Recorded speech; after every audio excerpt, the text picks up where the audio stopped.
I originally intended to talk to you about the encryption issue today, but given where this hearing started and where I think it's going as it relates to the issue of FISA abuse, I'm going to ask you about this. I want to give you an opportunity to hopefully answer these questions once and for all so that the rest of your testimony can be properly directed.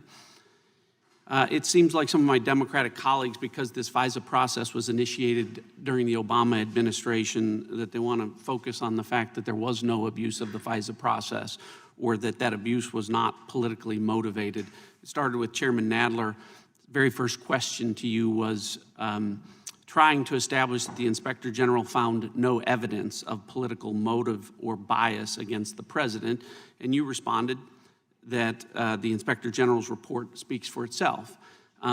So does the Inspector General. And Inspector General Horowitz on December 11th before the Senate Judiciary Committee said this, quote, "On the FISA side, we found, as you noted, a lack of documentary or testimonial evidence about intentionality, but we also noted the lack of satisfactory explanations and, in fact, leave open the possibility that for the reasons you indicated, it is unclear what the motivations were. On the one hand, gross incompetence, negligence.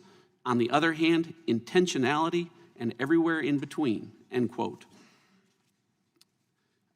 Just because no FBI agent tells the Inspector General, "I admit I'm biased and politically motivated against President Trump," doesn't mean there isn't overwhelming evidence of bias and political motivation in the record. To use just one example, an FBI lawyer involved intimately in this FISA process against a Trump campaign associate, Carter Page, sent a number of texts in and around the election of President Trump. Here are a few of them. "The crazies finally won." Another one. "This is the Tea Party on steroids." Another one. "Pence is stupid." Another text that he sent. "I just can't imagine the systematic disassembly of the process, the progress we've made over the last 8 years.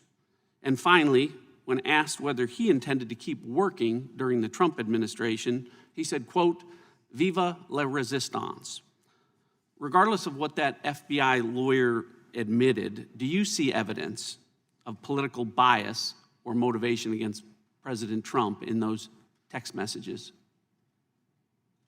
Well, I would just say, Congressman, as I've said before, that I consider the report to have described conduct that I consider unacceptable and unrepresentative of who we are as an institution. I'm not going to comment on specific people's conduct for a variety of reasons, but I will say that political bias has no place in today's FBI. Well, I appreciate that, but I'm going to ask you to comment on someone's specific conduct, because that very same FBI agent is the one the Inspector General found in his report was the one that tampered with evidence by counterfeiting an email from an intelligence agency to illegally continue surveillance of a Trump campaign associate.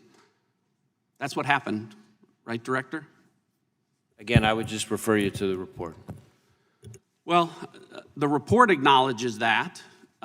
So does the Department of Justice and the FISA court. They acknowledge that this was illegal surveillance with respect to at least several of these FISA applications because there was not probable cause or proper predication, correct? Right.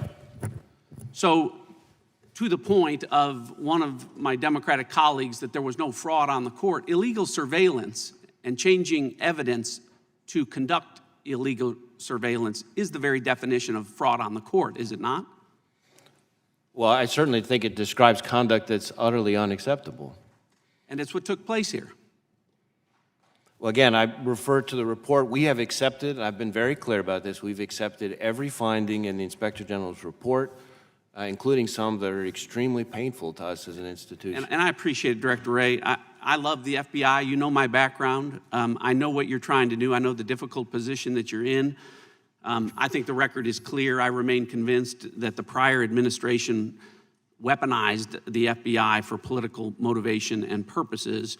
I just wonder whether or not you're going to be able to put the genie back in the bottle.